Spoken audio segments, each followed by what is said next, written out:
দিনের বাসি গু খাবি, তারপরে নীল নীল মোটা মোটা মাছি উড়ে বেড়াচ্ছে সেই গু খা। গ্রামের দাই মারে দিলে তখনই তিনটা বাচ্চা ডেলিভারি করে দিত। বাচ্চা এত আগে ডেলিভারি লাগলে বউকে কয়েকটা দিন আগে প্রেগনেন্ট বানাইতেন। আমার কর্মীর গায়ে হাত তোলার পরও এই ট্রেন চলতেছে। তাই বলে কবিতা লেখার জন্য তোমার মন্ত্রিত্ব চলে যাবে? হাত সাফাই করতে গিয়ে সাহেব বিবি নিজেরা ভেঙে যায়। দেখি পুরো হাবলঙ্গের বাজার বসছে। ঢালিউডের রূপালী পর্দায় দীর্ঘ প্রতীক্ষার পর যেন এক প্রশান্তির হাওয়া নিয়ে এলো বনলতা এক্সপ্রেস। বাঙালির হৃদয় জয় করে নেয়া সেই বনলতা এক্সপ্রেস সিনেমা নিয়ে শিকড় টেলিভিশন কানাডার বিশেষ আয়োজনে আপনাদের সবাইকে স্বাগত জানাচ্ছি আমি সোমা চক্রবর্তী। গত ঈদ উল ফিতরে এই সিনেমাটি যখন দেশের প্রেক্ষাগৃহে যাত্রা শুরু করেছিল, তখন অনেকের মনেই প্রশ্ন ছিল হুমায়ুন আহমেদের কিছুক্ষণ উপন্যাসের সেই চিরায়ত আমেজ কি পর্দায় ফুটে উঠবে? এতদিন পর পেরিয়ে উত্তরটা স্পষ্ট। ঢাকা, লন্ডন, আমেরিকা, কানাডা, যেখানে বাঙালি আছে, বাংলাদেশি আছেন, সেখানেই দখল করেছে বনলতা এক্সপ্রেস সিনেমাটি। এই এপ্রিল পর্যন্ত হিসাব অনুযায়ী বাংলাদেশে সিনেমাটির আয় দাঁড়িয়েছে 17 কোটি 41 লক্ষ টাকা, অথচ মুক্তির 18 দিনে এটি ছিল মাত্র 5 কোটি টাকা। অর্থাৎ গত কয়েকদিনে এটি ঝড়ের গতিতে আয় বাড়িয়েছে। অন্যদিকে উত্তর আমেরিকায় আয় $4,01,000 ছাড়িয়েছে। সব মিলিয়ে 21 কোটি 92 লক্ষ টাকার বৈশ্বিক আয় নিয়ে এটি এখন সর্বকালের সর্বোচ্চ আয়কারী বাংলাদেশি সিনেমার তালিকায় 9ম স্থানে উঠে এসেছে। আজ সেই বনলতা নিয়ে কথা বলবো আমরা। আমাদের সাথে কথা বলতে শিকড় টেলিভিশন কানাডার স্টুডিওতে উপস্থিত আছেন অভিনেতা ও নির্মাতা কামাল হোসেন বাবর ও সাংস্কৃতিক ব্যক্তিত্ব কাজী বাসিত। আমরা আবার অতিথিদের কাছে ফিরে যাচ্ছি। বাবর ভাই, আপনি তো মুভিটি দেখেছেন, সিনেমাটি। তো সিনেমাটিতে আমরা যতদূর দেখেছি সব টপ লেভেলের অভিনয় যারা করেছেন, কেউ কারো থেকে বলতে গেলে কম নয়। মোশাররফ করিম, চঞ্চল চৌধুরী, আরো যারা রয়েছেন, সো এত সুন্দর সুন্দর অভিনয় করেছেন তারা। তো আপনার কি মনে হয় যে তাদের অভিনয়টা বনলতা এক্সপ্রেসে তাদের কাজটা কেমন লেগেছে আপনার কাছে? প্রথমত হচ্ছে যে এই ছবিতে যারা কাজ করেছে অলমোস্ট সবার সঙ্গে আমার দীর্ঘদিনের কাজ হয়েছে, আমার সবাই কলিগ। তো নতুন করে ওনাদের সম্পর্কে বলার আমার আসলে বলে শেষ করা যাবে না, যে তারা অবশ্যই যার যার জায়গা থেকে অনেক দক্ষতা রেখেছেন এবং অনেক ভালো অভিনয় করেন তারা। ডেফিনেটলি দর্শক তো তাদের অভিনয় পছন্দ করে দেখতেই যাবে, কি বলেন ভাই? অবশ্যই দেখতে যাবে, ভাই অনেক পছন্দ করেন। সো এটা আমি একটা কথা বলতে পারি যে এই ছবিটি হচ্ছে গল্প, নির্মাণ এবং অভিনয়ের যে শৈলী, আমি আগেও বলেছি যে এই তিনটা মিশ্রণে একটি অসাধারণ ছবি হয়েছে। ডেফিনেটলি এটি এবং আমার মনে হচ্ছে যে আসলে এই পুরো গল্পটার মধ্যে ট্রেনের মধ্যে, যেমন আমরা কানাডাতে একটা কথা কিন্তু খুব প্রচলিত, সেটা হলো এলিভেটর পিচ। আপনি এলিভেটরে নামছি, এই সময়টুকুর মধ্যে আমি আপনার সাথে কি কথা বলছি, এরপর আবার আপনার সাথে আমার দেখা নেই, চেনা পরিচিত সব ধরনের লোক আমরা ট্রেনে। এখানেও বিষয়টা হচ্ছে ট্রেনটা যাচ্ছে, এখানে যে মানুষগুলো যাত্রী হিসেবে আছেন, আপনি খেয়াল করলে দেখবেন যে সবার মধ্যে কিন্তু কিছু অপূর্ণতা আছে, সেটা কিন্তু কেউ কাউকে বলছে না, কিন্তু যখন তারা কথা শুরু করছে, যখন তারা পরিচিত হচ্ছে, একে একে ফুটে উঠছে তাদের কি অপূর্ণতাটা আছে। মায়ের অপূর্ণতাটা হলো তার সন্তানের বউ হারিয়েছে, তখন সে সন্তানকে সে চায় কাছে পেতে, সন্তান বিরক্ত বোধ করছে। যেখানে আমরা যে ডাক্তার সাহেবের চরিত্রটাতে দেখলাম, আমাদের প্রফেসর সাহেব, উনি দীর্ঘদিন আমেরিকায় কাজ করলেন, যখন ওনার সন্তান হলো, ওনার বউ ওনাকে ছেড়ে চলে গেলেন, সন্তানটাকে মানুষ করলেন, এই সন্তানের ইচ্ছা ছিল দেশে যাবে, তার যাওয়া হলো না। এই যে অপূর্ণতাগুলো একে একে আসছে, এই অপূর্ণতাগুলো কিন্তু আমাদের, যতক্ষণ আপনি কথা না বলবেন কারোর সাথে, আপনি মানুষের এই ভিতরটা বুঝতে পারবেন না, তাই না? এই যখন বুঝতে পারলেন তখন আপনি আপনারটা ওকে বলতে চাচ্ছেন, আরে আমারও তো একটা অপূর্ণতা আছে। এই যে জিনিসগুলো তুলে ধরেছে একটা ট্রেনের যাত্রীদের মধ্যে, যে সবাই যাচ্ছে, সবার অপূর্ণতাটা কিছু কিছু শেয়ার করে করে এক পর্যায়ে তারা খুব আনন্দ বোধ করছে। যে আমি বলবো কি, ধরেন একটা যদি দীর্ঘ জার্নি হয়, ধরেন আপনি লম্বা একটা জার্নি করতেছেন, যেমন আমার একটা মনে আছে, আমি অনেক আগে একবার কলকাতা থেকে আমি ট্রেনে আপনার রাজধানী এক্সপ্রেসে দিল্লি পর্যন্ত গেছিলাম, 24 ঘন্টা দীর্ঘ টাইমের 18 ঘন্টা বা এই সময়টাকে মানুষ প্রথমে নেয় যে আমার সময়টাকে কিভাবে কাটাবো, পার করতে হবে। তো এই চলার পথে তখন হয়তো একজনের সঙ্গে আরেকজনের ঘনিষ্ঠতা বাড়ে, অনেকের বন্ধুত্বও থাকে, অনেক সময় আমি এরকম দেখেছি যে পরে যোগাযোগও হয়েছে লম্বা জার্নি হয়তো তারা। এবং দেখবেন আপনি যখন এই যে বিভিন্ন ট্যুরে যখন যাবেন, দেখবেন যে একটা গ্রুপ ট্যুরে যাচ্ছেন, কেউ কাউকে হয়তো আগে চিনতেন না না, কিন্তু এই ট্যুরে যাওয়ার মাধ্যমে হয়তো কিছুক্ষণের মধ্যেই ওরা আপনি ভালো বন্ধু হচ্ছেন এবং আপনি আপনার জীবনের অনেক না বলা কথা যেটা আপনার প্রিয়জনকে বলতে পারেননি সেটিও আপনি বলছেন। হ্যাঁ, সো এই গল্পের যে জায়গাটি হচ্ছে যে মানুষের অনেক অজানা কথা, অনেক অনেক অজানা গল্প আছে, সেটা আমরা পর্দার মাধ্যমে একটা প্ল্যাটফর্মে দেখার সুযোগ করেছি। আপনি একটা জিনিস খেয়াল করেন, মন্ত্রী মিনিস্টার সাহেব তার স্ত্রীকে সময় দিতে পারে না বলে সে তার অনেক দিনের একটা সোশ্যাল মিডিয়া পোস্ট সরকারের কাছে দিয়ে দিল, শুধু তার স্বামীকে কাছে পাওয়ার জন্য। এই যে তার অপূর্ণতা, এটা কি কখনো স্বামীকে বলে বোঝাতে পারে নাই। সেই জন্য সে করলো কি, এইটা দিয়ে তার মন্ত্রিত্ব স্থগিত করালো, কিন্তু স্থগিত করার মন্ত্রিত্ব কিন্তু যায়নি, সেটা কিন্তু তাকে বলা হয়নি, তাই না? সে নেমে যাওয়ার পরে আবার তাকে টেলিফোন করে জানালো যে এটা এখনো প্রধানমন্ত্রীর দপ্তরে আছে। তার মানে ওই মন্ত্রী সাহেবের স্ত্রী, যদিও সে মন্ত্রী, তার স্ত্রী কিন্তু অপূর্ণতাটা রয়ে গেছে। বাসিত ভাই, আপনার কাছে এই মুভিটার, এই সিনেমাটার সব থেকে আকর্ষণীয় কোন জায়গাটা লেগেছে? যে এটা এতগুলো, হ্যাঁ অনেকগুলো আমরা এখানে গল্প আছে ভিন্ন ভিন্ন ভাবে, বাট আপনার কাছে মনে হয়েছে কোন জায়গাটা সব থেকে বেশি আপনার? আমার কাছে যে জিনিসটা আসলে ভালো লাগলো যে আমরা আমাদের বাংলাদেশের সমাজে একটা যে রক্ষণশীলতা, যেমন যে ওর বেবি হবে, হ্যাঁ, এই সময় একজন পুরুষ ডাক্তারকে সে দিবেই না, এই যে রক্ষণশীলতাটা ফুটে উঠলো। কিন্তু কিছু ইয়াং জেনারেশনের ছেলে পেলে আসলো যারা তাকে বোঝানোর চেষ্টা করলো, প্রফেসর সাহেব তাদেরকে হেল্প করলো, এক পর্যায়ে কিন্তু এটা সফল হলো ওই পুরুষ ডাক্তার দিয়ে। এই যে চেঞ্জটা, ভ্রান্ত ধারণা থেকে চেঞ্জটা চলে আসলো, সেটা আমাদের নতুন সমাজের কাছে একটা মেসেজ গেল যে আমরা এর আগে আমাদের অনেক মা বোনেরা মারা গেছেন বিভিন্ন। আপনি দেখবেন যে অনেক গ্রাম অঞ্চলে আপনি অনেকে দেখবেন কট্টরপন্থী মানুষ, যারা জীবনে ডাক্তারের কাছে যায় না। কেন যায় না? তার পাপ হবে, তার গুনাহ হবে। হ্যাঁ, এইসব চিন্তা করে অনেক মা বোনরা কখনো হসপিটালেই যায় না। এবং এই যে বাচ্চা প্রসবকালীন যে বিষয়গুলো, এগুলো আমাদের একটা গ্রামের রীতিনীতি আছে, রাইট, সেভাবেই হয়েছে, এটা অনেক অনিরাপদ। তো আপনি ধরেন আমরা এই যে একটা জার্নি, এই জার্নি থেকে যার যেটা প্রয়োজন সে শিক্ষাটা সেটাই। সো এটা একটা বড় মেসেজ আমি মনে করি। আমি ওইটাই বলছি যে আমরা রক্ষণশীলতা থেকে একটু বেরোয়ার জন্য যে একটা ইয়াং জেনারেশনকে দেখলাম রোল প্লে করতে, এই মেসেজটা যদি আমাদের কাছে যায়, আমাদের সমাজের জন্য কিন্তু এটা একটা দরকারি জিনিস। সিনেমাটা আসলে নট অনলি একটা আমরা টাইম পাস করতে যাচ্ছি বা দেখতে যাচ্ছি, ওখান থেকে আমরা আসলে অনেক কিছু লার্ন করি, শিখি। আমরা আমাদের ভবিষ্যৎ প্রজন্মকে আমাদের আগের যেগুলো আমরা আমাদের 20 বছর আগে বা 50 বছর আগের যে ঘটনাগুলো, সেগুলো আমরা একটা মুভির মাধ্যমে প্রেজেন্ট করি, যেন আমরা শিখতে পারি এবং নতুন প্রজন্মও যেন সেটা শিখতে পারে। হ্যাঁ, আমার মা ছুটি ঘন্টা দেখে, ছুটি ঘন্টা ছবি দেখার পর আমাকে জড়িয়ে ধরে কান্না করছিল। সিনেমাটা লাইক একটা লার্ন, আমি জানলাম কেন কান্না করছে, অনেক কিছু শিখতে পাই। আমি জানলাম কেন কান্না করছে, তার সন্তান স্কুলে যায় নিরাপদ কিনা সেটার জন্য। তুই বাবা শেষ ঘন্টায় যেন কোনোভাবেই টয়লেটে যাবি না, আর কান্না করছে। এইটা হলো যে তার কাছে যে আবেগটা, এই জিনিসটা এই মুভি থেকে তার কাছে যদি ছুটির ঘন্টাও ধরেন, সেটিও কিন্তু একটি শিক্ষণীয় বিষয়। এটাই যার কারণে ওই সময় ইনারে মানুষ গেছে, হতে পারে। আমি এরকম শুনছিলাম যেটা মনে সত্য ঘটনা অবলম্বনে হয়েছিল, আমি এরকম শুনছিলাম, আমি জানি না। বনলতা এক্সপ্রেসের মাধ্যমে কিন্তু আমরা একটা বড় মেসেজ আমরা পুরা সোসাইটি বলেন বা নিউ জেনারেশন বলেন বা সবার মাধ্যমে ছড়িয়েছে, যে ভ্রান্ত ধারণাটা যেটা আপনি মাত্র বললেন, যে আমরা একটা পুরুষ ডাক্তারের কাছে আমরা মেয়েরা যাব না, আমার ওয়াইফকে পাঠাবো না, আমার মাকে পাঠাবো না, বোনকে পাঠাবো না, মরে যাক সে, কিন্তু তাও আমি পাঠাবো না।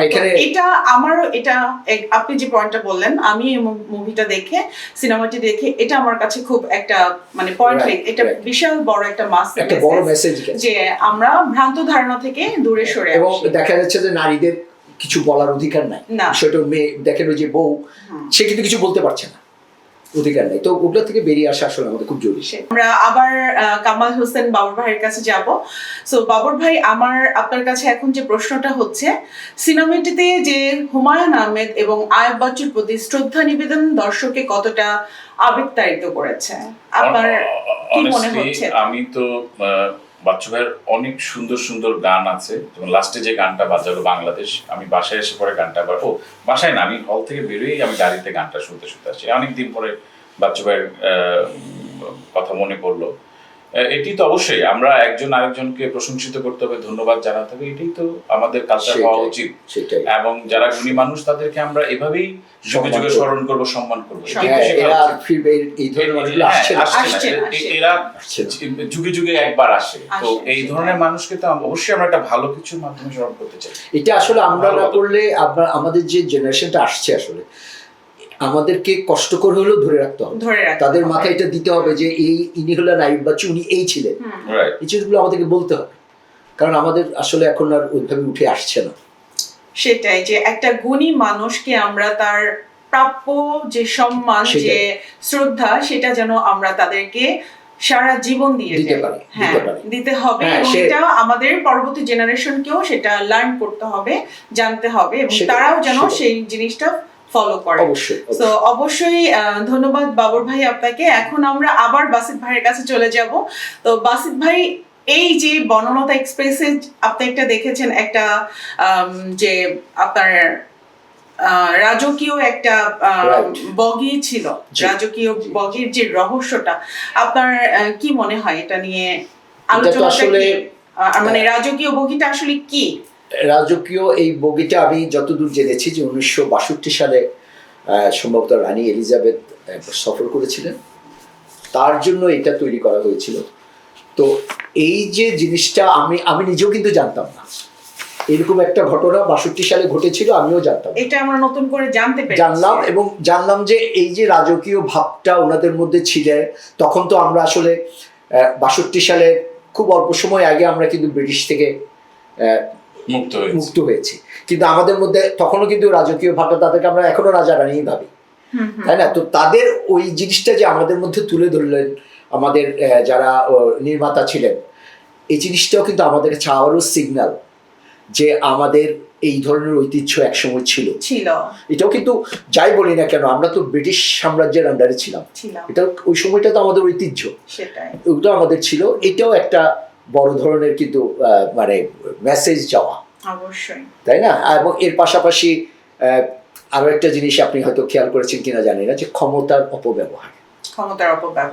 যে একজন কর্মচারী সে চা ফেলে দিল বলে তাকে মারলো, এই যে জিনিসগুলো এখনো কিছু কিছু আছে বা চলছে, এই জিনিসগুলো থেকে আমরা কিভাবে বের হওয়া যায়, এগুলো কিন্তু আমাদেরকে চিন্তা করতে হবে। যে একটা মানুষের গায়ে, আপনি উন্নত দেশগুলোকে দেখবেন, একটা মানুষকে আপনি লাউডলি কথা বলতে পারেন না। আমরা আমাদের দেশের কালচার অনুযায়ী আমি লাউডলি কথা বলতে পারি, কিন্তু আমি চট করে গায়ে হাত তুলতে পারি না, তাই না? এই জিনিসগুলো আসলে আমাদের আরো একটু সচেতন, হ্যাঁ, এই ধরনের সিনেমাগুলো যদি আমাদেরকে আনে, তাহলে আমার মনে হয় আমাদের সমাজ পরিবর্তন আসতে বাধ্য। সেটাই। এছাড়াও আমরা কিন্তু বনলতা এক্সপ্রেসে আরেকটা, এটা আমাকেও টেনেছে, একটা ছোট বাচ্চার ওই যে অভিনয় দেখেছি।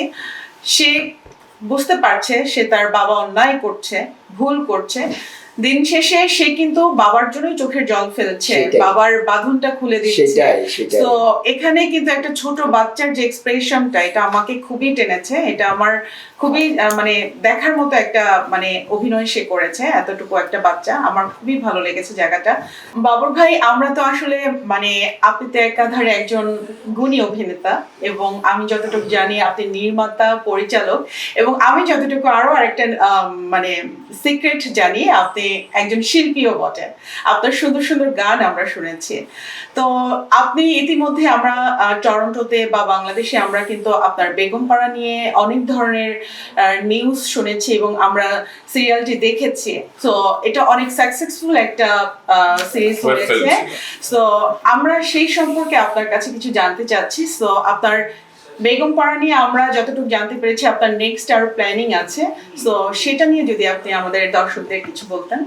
না, অবশ্যই নেক্সট প্ল্যানিং তো সবসময় করতে হয় নতুন নতুন কিছু করার জন্য।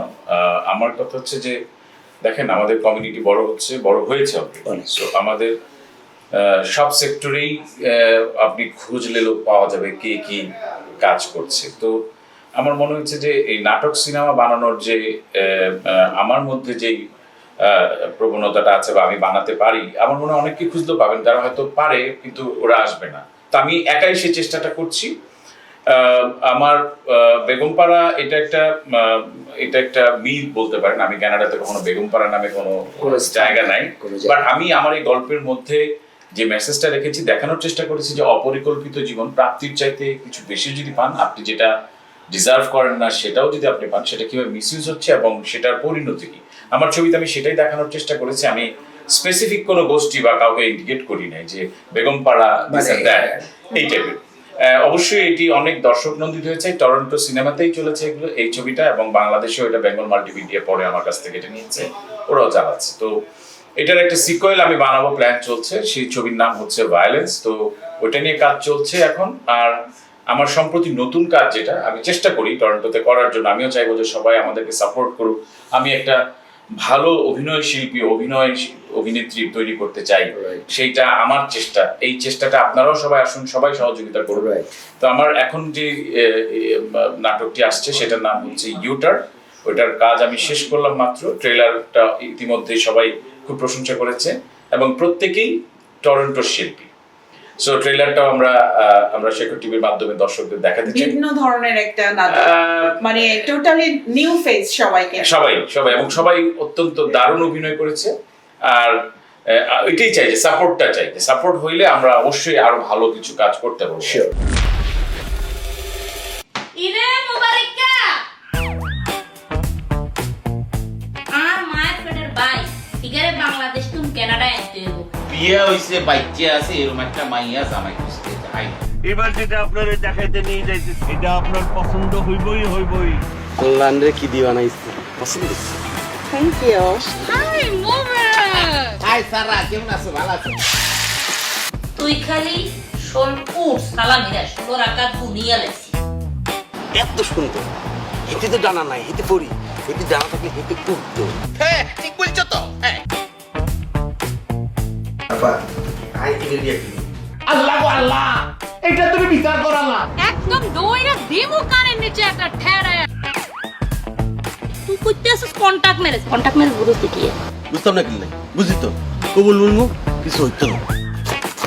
পেঁয়াজ কাটা দেখেছেন না? জি।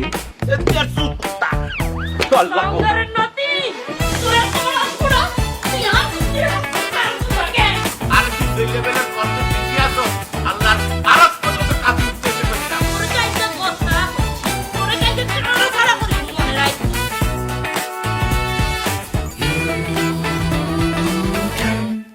আপনার ইউটার্নটা আমরা কোথায় দেখতে পাবো, কিভাবে দেখতে পাবো? ইউটার্নটা এটা অনলাইন প্ল্যাটফর্মে পাওয়া যাবে, আর অবশ্যই ফেসবুকে আমরা আপডেট করব টাইম টু টাইম, সবাই তখন দেখতে পাবেন। এই দিয়ে আমরা রিলিজ দিব। তার মানে আমরা ভেরি সুন ইউটার্নটা দেখতে পাবো শিওর ইউটিউবে।